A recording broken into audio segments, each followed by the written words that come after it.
Pada malam hari ini kita akan mengkisahkan tentang seseorang yang Allah Subhanahu wa taala berikan nikmat yang sangat besar berupa dua kebun yang sangat luas di mana hasilnya tidak pernah dikurangi Allah Subhanahu wa taala. Sehingga kisah ini disebut Sahibul Jannataini, pemilik dua kebun.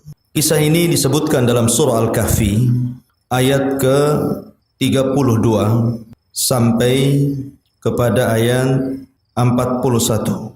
Allah Subhanahu wa taala berfirman, "Wadrib lahum mathalar rajulaini ja'alna li ahadihima jannataini min a'nabin wa hafafnahuma binakhlin wa ja'alna bainahuma zar'a."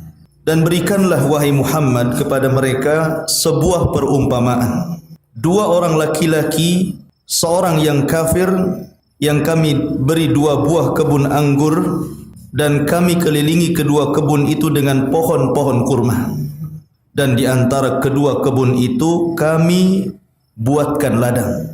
Kiltal jannataini atat ukulaha walam tadlim minhu syai'ah wa fajjarna khilalahuma nahara. Kedua kebun itu menghasilkan buah-buahan yang banyak dan tidak berkurang sedikit pun.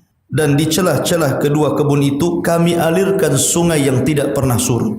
Kisah ini, ma'asyiral muslimin, bercerita tentang kisah di zaman sebelum kita. Maksudnya di zaman Bani Israel. Dan tidak mengapa kita ceritakan kisah ini, karena memang kisah ini dimaktub dalam Al-Quran. Kata Nabi SAW, hadithu am Bani Israel wala haraj. Tidak mengapa kisahkan oleh kalian tentang kisah-kisah Bani Israel, dan tidak mengapa hukumnya selama tidak bertentangan dengan Al-Quran. Walaupun ayat ini ada asbab nuzulnya, maksudnya ada sebab turunnya, ada sebab kisahnya, akan tetapi ilmu Al-Quran itu al-ibratu bi umumil lafzi la bi khususis sabab.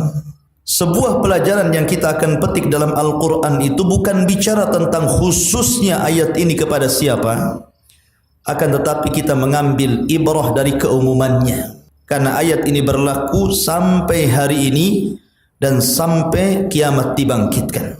Hukumnya akan berlaku kepada siapapun, walaupun sebab turunnya khusus.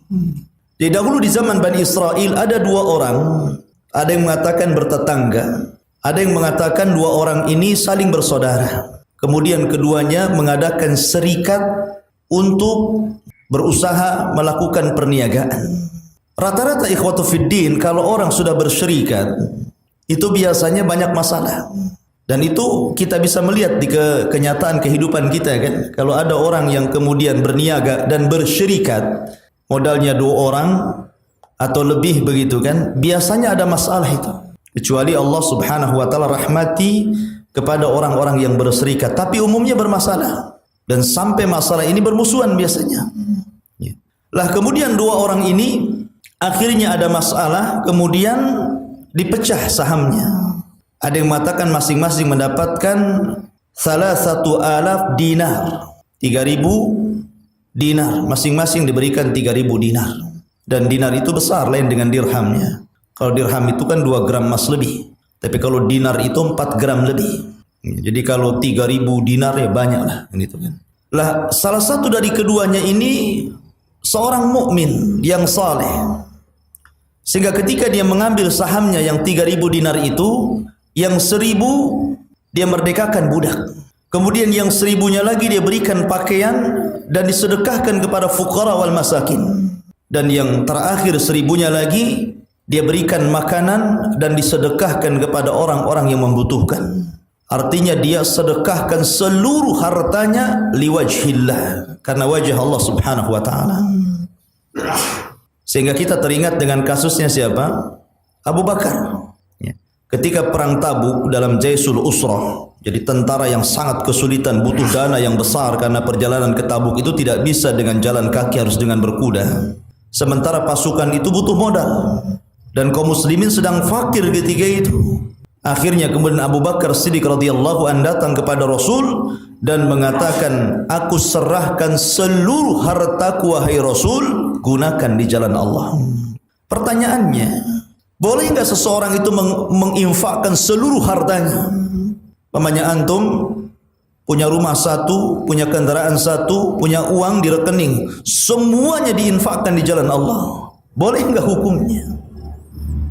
Sebagian para ulama membagi, kalau memang orang yang menginfakkan itu memang memiliki hibrah dan pengetahuan seperti Abu Bakar. Abu Bakar ketika menginfakkan seluruh hartanya karena dia punya pengetahuan dalam perekonomian. Dia tidak takut karena dia bisa cari lagi. Karena Abu Bakar itu kan saudagar emas. Mungkin kalau di zaman sekarang ini miliarder gitu kan. Sehingga walaupun diinfakkan seluruh hartanya, dia punya hibrah, punya pengetahuan untuk mencari kekayaan lagi. Maka kalau kondisinya seperti ini tidak ada masalah. Tapi kalau seandainya dia bukan seperti itu, ya, dia menginfakkan hartanya semuanya, maka ini haram, tidak boleh. Karena tidak boleh seseorang itu meninggalkan anak turunannya menjadi orang yang meminta-minta. Maka dilihat sikonnya di sini. Ini kondisi orang yang pertama. Tapi kondisi orang yang syarikatnya ini, yang kedua ini, saudaranya, justru sama sekali. Dia tidak menginfakkan sedikit pun hartanya di jalan Allah. Bahkan dia belikan yang 1.000 dinar, dibelikan 2 kebun yang sangat luas. Kemudian 1.000-nya lagi diberikan budak untuk merawat kebun-kebun tersebut. Dan yang 1.000-nya lagi dia gunakan untuk menikahi wanita yang terpandang di zaman itu. Jadi sini kontras. Yang satu saleh, kemudian menginfakkan harta di jalan Allah, dan Rasul mengatakan malun saleh li rajulin saleh. Harta yang baik itu kalau dipegang orang baik kan begitu. Tapi harta yang jelek kalau dipegang orang jelek. Akhirnya kemudian ada yang mengatakan bahwa yang saleh ini setiap kali saudaranya membeli sesuatu karena dunia, dia membeli sesuatu karena akhirat. Jadi ketika saudaranya membeli 2 kebun, dia pun membeli 2 kebun. Akan tapi 2 kebun ini diinfakkan di jalan Allah. Ketika saudaranya membeli budak-budak untuk merawat kebunnya, malah justru dia memerdekakan budak-budak itu. Jadi ini kontras kebalikan ini. Akhirnya Allah Subhanahu wa taala takdirkan yang kufur nikmat ini sama sekali tidak infak di jalan Allah. Allah uji. Akhirnya kekayaannya dalam sekejap berkembang luar biasa. Subhanallah. Hasil pertaniannya itu tidak pernah terserang hama. Bahkan Allah tidak pernah mengurangi sedikit pun hasilnya. Selalu untung. Semua buah-buahannya tidak ada satupun cabang melainkan mengeluarkan buah-buahan. Jadi memang betul-betul Allah Subhanahu wa taala limpahkan kekayaan kepada orang yang kedua ini. Namun sayang dia kufur. Itulah Allah Subhanahu wa taala berfirman, kalla innal insana la yatgha an ra'ahus taghna.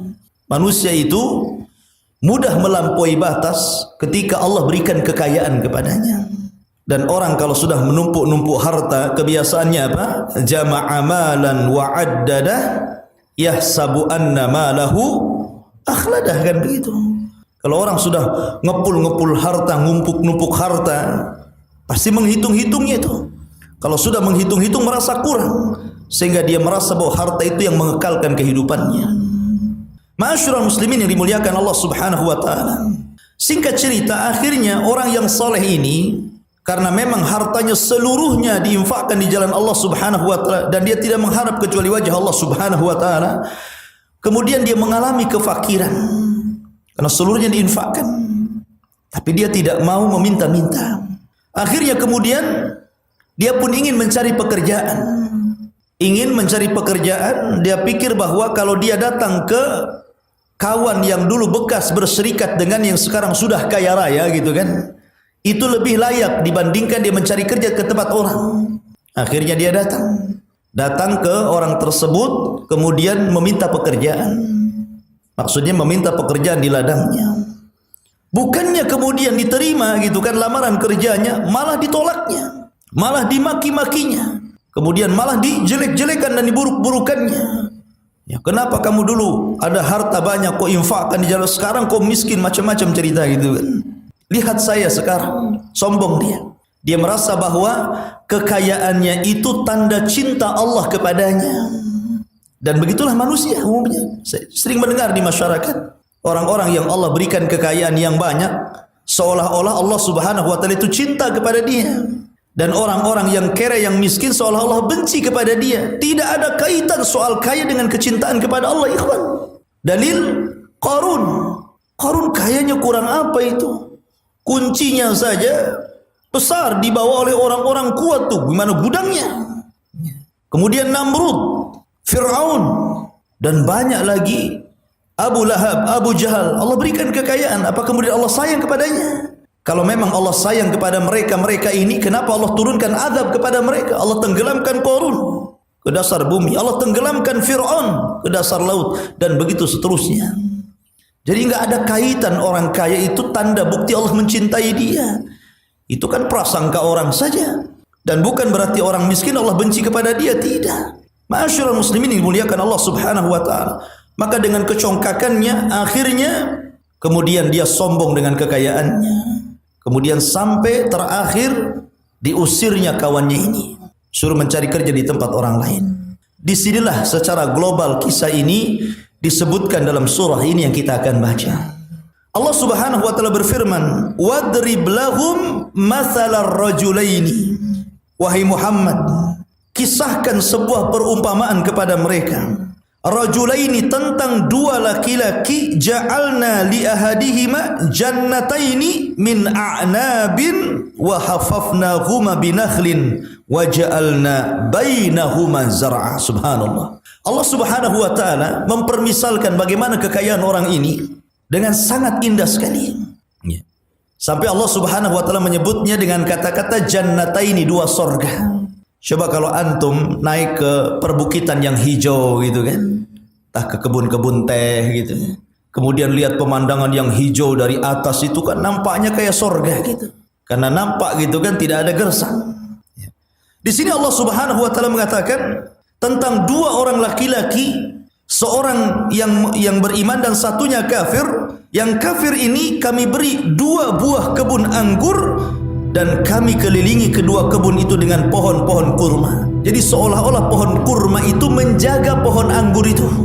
Jadi pohon anggurnya di tengah, kemudian kurmanya mengelilinginya. Jadi keliling kebun itu dikelilingi pohon kurma gitu. Pohon kurma kan tinggi-tinggi itu. Jadi seolah-olah pagernya dia. Dan itu bukan satu kebun, dua kebun yang sangat luas sekali. Kemudian di antara kedua kebun itu kami buatkan ladang. Jadi ini satu kebun, kemudian dua kebun, di tengah-tengahnya ini ada ladang lagi. Mungkin ada biji-bijian atau apa gitu kan. Kemudian Allah mengatakan kiltal jannataini atats ukulaha walam tadlim minhu syai'a. Subhanallah. Kedua kebun itu menghasilkan buahnya dan tidak berkurang sedikit pun. Tidak pernah terserang hama, tidak pernah hasilnya kurang, tidak pernah. 100% kalau panen itu memang segitu hasilnya. Sehingga makin kaya gitu. Allah uji dengan kekayaannya. Kemudian wa fajjarna khilalahuma nahara, dan kami alirkan ke kebun itu sungai. Masya Allah. Terkadang kita kalau lihat orang yang ada di sawah itu gantian itu. Kalau irigasi itu, kadang tutup sana, kadang tutup sini, kadang bertengkar gara-gara air. Kadang-kadang ada orang yang nimba di sumur ini untuk nyiram kebun sana. Ini memang Allah mudahkan semuanya gitu kan. Dia tidak capek lagi, airnya ini ngalir ke kebunnya. Dan tidak pernah lelah, dia tidak pernah capek, seolah-olah dia hanya memetik hasilnya saja.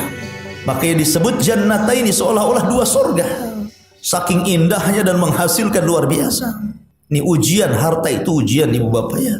Terkadang kita diuji gitu. Ada orang yang ketika diberikan rezeki itu rating terus naik, usaha ini berhasil, usaha itu berhasil, usaha itu berhasil. Kan ada orang yang seperti itu. Akhirnya belakangan dia sombong. Kemudian Allah mengatakan, wa kana lahu samarun, dan dia memiliki kekayaan yang sangat besar sekali dari hasil dua kebun itu. Karena kekayaan itu kan digantungkan daerah ibu bapak ya. Bagi orang-orang desa, yang namanya kekayaan itu bisa berupa peternakan. Memperbanyak kambing, memperbanyak sapi, itulah kekayaan mereka. Ya. Ada yang memperbanyak kebun. memperluas kebun, memperluas sawah kan begitu kalau di desa ya. Kalau di kota mungkin memperluas perusahaan, buka cabang di sana sini gitu ya. Kekayaan kan tergantung daerah gitu. Antara kekayaan orang desa dengan orang kota kan berbeda gitu. Nah kebetulan kekayaan orang ini memang memperluas kebun. Dan setiap kebunnya diperluas, hasilnya tidak pernah kurang. Hasilnya selalu banyak. Faqala, mulailah di sini terjadi hiwar, terjadi dialog antara orang yang diberikan kekayaan dan kafir ini dengan kawannya yang saleh yang menginfakkan seluruh hartanya tadi. Faqala li sahibihi, maka dia berkata kepada kawannya yang beriman itu, ana aktsaru minka malan wa a'azzu nafara. Apa kata dia? Hartaku lebih banyak daripada hartamu dan pengikutku lebih kuat daripada pengikutmu. Sombong dia. Lihat hartaku lebih banyak sekarang. Kenapa kau dulu infakkan semuanya? Coba kalau seperti aku gitu loh. Aku kembangkan hartaku sehingga banyak sekali gitu kan. Nah, sekarang hartaku lebih banyak daripada hartamu. Tuh tengok pekerjaannya lebih banyak daripada pekerjaanmu. Mulai sombong di sini. Ya. Maka Allah Subhanahu wa taala mengatakan, "Wa dakhala jannatahu wa huwa zalimun li nafsihi." Dia pun masuk ke dalam kebun tersebut dan dia mendolimi dirinya. Kenapa disebut mendolimi dirinya? Dia kufur nikmat. Harusnya ketika Allah Subhanahu wa taala memberikan kekayaan itulah in syakartum la azidannakum wa la in kafartum inna adzabi lasyadid, kan begitu. Jadi kalau Allah berikan kenikmatan yang banyak, syukuri. Dengan syukur itulah bertambah kenikmatan kita. Tapi kalau makin kufur, nanti azabku sangat pedih kata Allah. Nanti akan ada waktu di mana Allah Subhanahu wa taala membiarkan di atas kenikmatan sampai waktu yang tertentu, maka Allah akan habisi kenikmatan itu. Begitulah Allah Subhanahu wa taala memberikan istidraj. Istidraj itu membiarkan dulu, baru setelah waktunya tiba Allah hancurkan semuanya. Harusnya seperti itu. Seorang mukmin harus yakin gitu kan. Kemudian dia mengatakan, apa bentuk kufurnya? Nih bentuk kufurnya. Qala, dia mengatakan, ma adhunnu an tabida hadhihi abada. Apa kata dia? Dia mengatakan dengan sombongnya, dia mengatakan ma adhunnu, aku kira kebun ini tidak akan binasa selamanya. Dia kira kekayaannya itu tidak akan binasa. Dia mengingkari apa? Nikmat Allah Subhanahu wa taala. Yakin bahwa kekayaanku tidak akan berkurang karena ini adalah hasil jerih payahku. Seperti Qarun mengatakan, ini hasil ilmuku. Makin sombong dia, seolah-olah apa? Menasabkan nikmat kepada dirinya, bukan kepada Allah Subhanahu wa taala. Ini pelajaran yang besar. Jangan sampai kita melakukan kezaliman, menempatkan sesuatu yang bukan pada tempatnya. Karena zalim itu meletakkan sesuatu yang pada tempatnya. Harusnya ketika diberikan kekayaan dia bersyukur, itulah adil namanya. Tetapi ketika dia tidak mensyukuri nikmatnya, itulah zalim. Dan zalim itu terbagi menjadi tiga. Ada zalim itu yang sangat besar kezalimannya dan tidak akan pernah diampuni dosanya, yang disebut dengan syirik besar, syirkul akbar. Kemudian yang kedua, ada zalim itu yang masih bisa diampuni oleh Allah Subhanahu wa taala, seperti seseorang mendolimi dirinya. Mendolimi dirinya artinya meninggalkan kewajiban-kewajiban yang harus dilaksanakannya. Ataupun kezaliman yang ketiga, yang ampunannya itu tergantung. Walaupun dia sudah bertobat, tetap tidak akan diampuni dosanya. Dan kezaliman ini disebut dengan zulmun li ghairihi, kezaliman kepada manusia. Ini tidak akan dihapus sampai orang yang dizalimi itu memaafkannya. Lah orang ini melakukan kezaliman kepada dirinya, menasabkan nikmat kepada dirinya dan membuang bahwa seolah-olah nikmat itu milik dia, bukan milik Allah Subhanahu wa taala.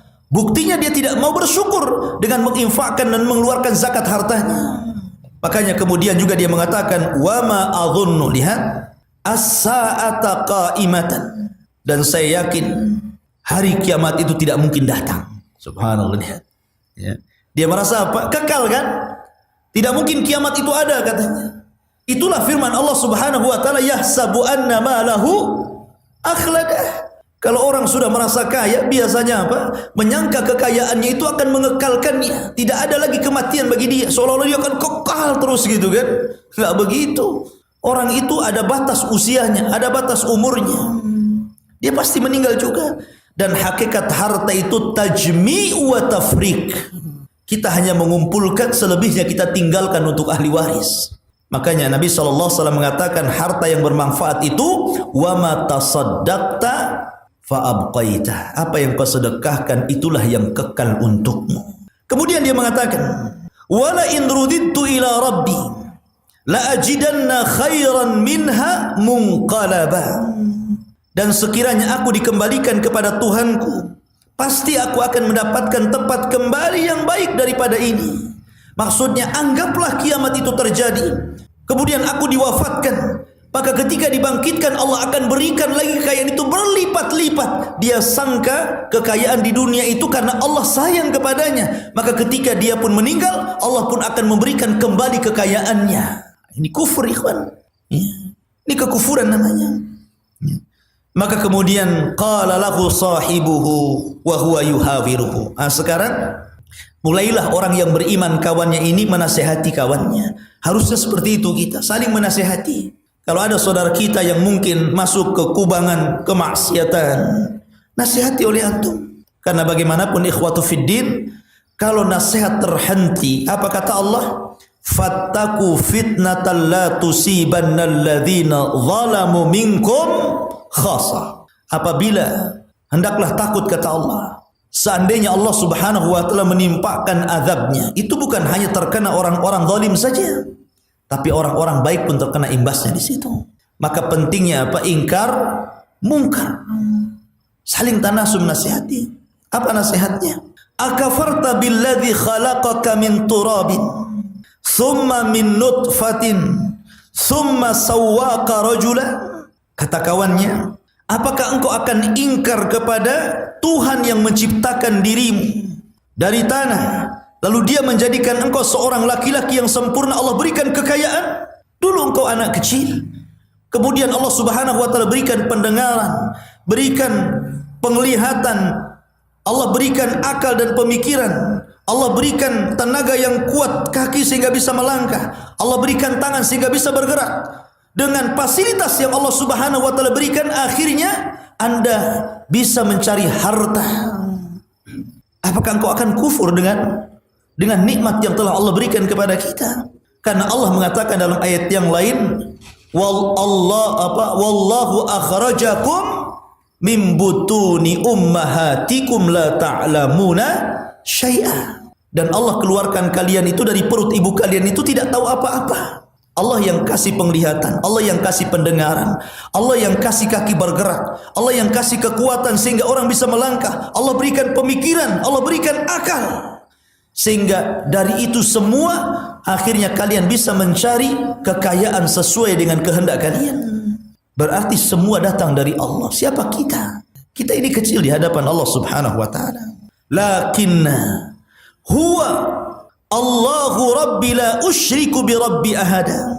Tetapi aku percaya bahwa dia Allah Tuhanku dan aku tidak mempersekutukan Tuhanku dengan siapapun. Kemudian dia mengatakan, walaula iddakhalta jannataka qulta ma sya Allah la quwwata illa billah in tarani ana aqalla minka malan wa walada. Kemudian dia mengatakan, dan mengapa ketika engkau memasuki kebunmu tidak mengucapkan Masya Allah atas kehendak Allah? Kemudian la quwwata illa billah, sesungguhnya atas kehendak Allah semua itu terwujud. Tidak ada kekuatan kecuali dengan pertolongan Allah. Sekalipun engkau anggap harta dan keturunanku lebih sedikit dari kamu, okelah engkau menganggap aku itu miskin, tapi jangan kemudian kau ingkari nikmat Allah subhanahu wa ta'ala. Jangan mencela karena aku miskin, karena engkau kaya, begitu kan? Karena semua kekayaan datang dari Allah subhanahu wa ta'ala. Kalaulah bukan karena Allah, engkau tidak mungkin kaya. Kenapa kau sombong? Itu maksudnya. Kemudian Allah melanjutkan, fa'asa rabbi an yu'tiyani khairan min jannatika wa yursila 'alaiha husbanan minas sama fatusbiha sa'idan zalaqa aw yusbiha ma'uha ghauran falan tastati'a lahu talaban.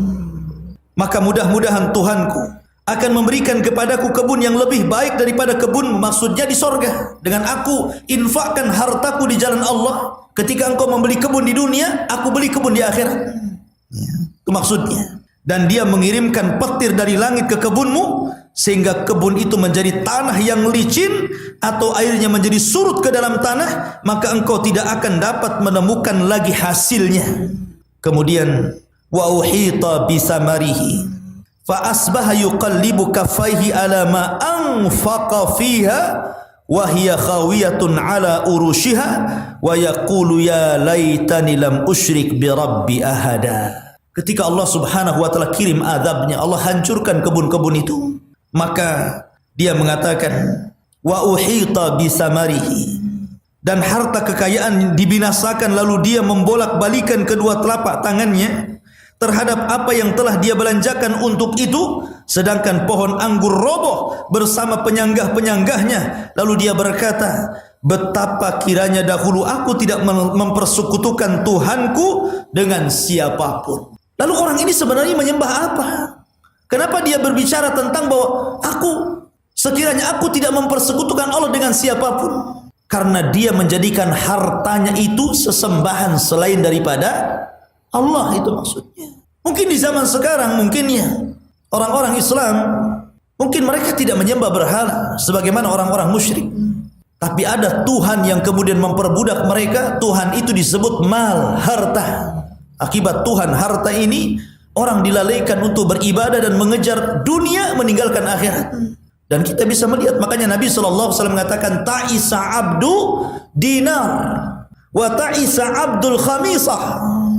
Celaka para budak-budak harta dan celaka pada budak-budak pakaian. Sabda Nabi SAW menjadi kenyataan hari ini kan. Betapa banyak orang-orang yang diperbudak hartanya, sehingga dia habiskan waktunya mulai dari bangun tidur sebelum terbit fajar sampai kemudian terbenam matahari. Dia habiskan waktunya hanya untuk mencari uang. Dia lalai, tidak pernah sholat duhur, asar, maghrib, isya, subuh, macam-macam alasan. Dia muslim padahal. Berarti dia telah menjadikan harta itu sesembahan selain daripada Allah Subhanahu wa taala. Ataupun mungkin para wanita yang mereka terlalu cinta dengan model pakaian, model tas, ya, model-model yang lainnya, sehingga dalam pemikirannya dia hanya mengingatkan bagaimana caranya dia mendapatkan harta dan begitu seterusnya, mendapatkan pakaian dan begitu seterusnya. Maka ayat ini ada satu pelajaran besar agar kita senantiasa mensyukuri nikmat Allah. Kita lihat kesudahan orang-orang yang kufur, ikhwan. Kita lihat kesudahan orang-orang yang kufur. Ya. Banyak orang-orang yang kufur nikmat itu, kesudahannya Allah Subhanahu wa taala hancurkan di akhirnya. Saya contohkan Qarun. Qarun memang nikmat di awal, tapi lihat akhirnya Allah tenggelamkan ke bumi. Fir'aun nikmat di awal, akhirnya Allah tenggelamkan di permukaan lautan. Lihat Namrud, akhirnya Allah Subhanahu wa taala bunuh Namrud dengan seekor lalat. Allah membunuh Namrud dengan seekor lalat. Bahkan kita kenal kisah Saba. Nanti kita akan ceritakan kisah Saba, negeri Saba. Kisahnya luar biasa, dalam Al-Quran dikisahkan. Kesudahannya apa? Allah kirim tikus-tikus sebesar kucing menggerogoti bendungan Ma'rib, sehingga roboh bendungannya. Kemudian datang banjir bandang yang sangat besar meluluh lantakkan negeri Sabah. Padahal negeri itu disebut negeri sorga, di mana kebun buah-buahannya tidak dipetik tetapi jatuh sendiri. Jadi kalau orang mengambil buah itu cuma bawa bakul, masuk ke dalam kebun, keluar sudah penuh, gak perlu dipetik. Kebun ajaib namanya. Makanya orang-orang dahulu dikatakan kebun sorga itu. Tapi setelah datang banjir yang sangat besar, tidak tumbuh kecuali hanya beberapa pohon, itu pun tidak manfaat buahnya. Itulah kesudahan orang-orang yang kufur nikmat. Maka di sini ada pelajaran besar dari kisah sahibul jannataini, bahwa seorang mukmin harus cerdas, ya, bahwa nikmat itu datang dari Allah, maka kembalikan kepada Allah Subhanahu wa taala. Jangan sampai kufur, karena kalau kita melihat kisah-kisah orang-orang yang kufur nikmat, subhanallah, tidak disisakan kenikmatan itu, bahkan Allah kirimkan azab yang sangat pedih. Untuk mengakhiri cerita kita ini, dahulu di zaman Bani Israel ada 3 orang yang Allah berikan penyakit. Yang satu botak kepalanya dan di kepalanya ada penyakit yang menjijikkan manusia sehingga orang lari. Yang satu memang dari kecil dibutakan oleh Allah sehingga dia tidak bisa melihat satu cahaya pun. Dan yang satu diberikan penyakit kulit sehingga orang lari karena jijiknya penyakit itu. Kemudian Allah Subhanahu wa taala kirimkan malaikat menjelma menjadi para penolong, menjadi penolong dan pengobat. Ya. Datang kepada orang yang penyakit kepalanya ini dan mengatakan, kira-kira apa yang kau kehendaki dalam dunia ini? Maka kata orang yang botak ini, yang punya penyakit di kepalanya, dia mengatakan, demi Allah, aku hanya menginginkan kepalaku sembuh. Kemudian Allah berikan rambut yang paling indah, itu saja. Akhirnya Allah kabulkan. Diobati kepalanya lewat malaikat ini, tiba-tiba kemudian rambutnya tumbuh dan dia menjadi manusia terindah rambutnya. Kemudian malaikat ini mendatangi orang yang buta tadi dan menanyakan, apa yang kau kehendaki di dunia ini? Dia mengatakan, demi Allah, aku tidak menghendaki sesuatu kecuali agar Allah membukakan kedua mataku dan aku bisa melihat kekuasaannya. Akhirnya kemudian matanya disembuhkan dan bisa melihat. Dan yang terakhir, kepada orang yang punya penyakit kulit, sama juga, akhirnya disembuhkan penyakit kulitnya.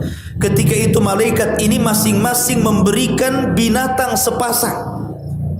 Kepada yang sembuh kepalanya sehingga tumbuh rambut yang indah, Allah berikan 2 unta. Malaikat ini memberikan 2 unta sepasang. Kemudian yang kulitnya rusak akhirnya menjadi kulit terindah, Allah berikan sapi sepasang. Dan orang yang buta Allah berikan kambing sepasang. Tahun demi tahun, akhirnya unta ini beranak pinak sampai memenuhi lembah. Kemudian yang punya sapi beranak pinak sampai memenuhi lembah. Yang juga kambing juga sama, beranak pinak sampai memenuhi lembah. Akhirnya di sini Allah berikan ujian. Mereka sudah diberikan nikmat, disembuhkan penyakitnya dan Allah berikan kekayaan. Diutus lagi malaikat tapi menjelma sebagai orang miskin, peminta-minta. Dia datang kepada orang pertama dan mengatakan, wahai fulan, aku ini miskin. Berikan sesuatu kekayaanmu kepadaku. Aku sangat membutuhkan. Rupanya dia sombong dan mengatakan, kekayaan ini adalah warisan nenek moyangku. Aku tidak akan memberikan kepadamu secuil pun. Pergi sana.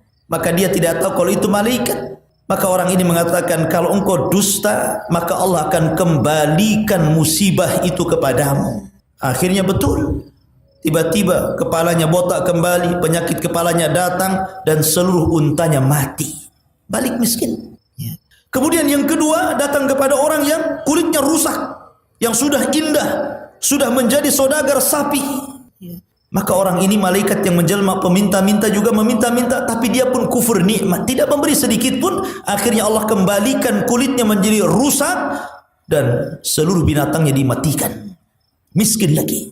Ketika sampai kepada orang yang buta inilah, orang yang buta ini merasa bersyukur kepada Allah. Dia mengatakan, kalau engkau ingin kambing, ambil tuh kambing semuanya. Karena dengan aku bisa melihat, sungguh ini nikmat yang tidak terkira. Kemudian malaikat ini kemudian mengatakan, sungguhnya aku hanyalah malaikat yang diutus Allah untuk menguji kalian. Dan aku lihat engkau bersyukur kepada Allah, maka ambillah kekayaan itu dan Allah akan tetap memberikan kesembuhan kepada kedua matamu. Allah kekalkan tuh, ya kan?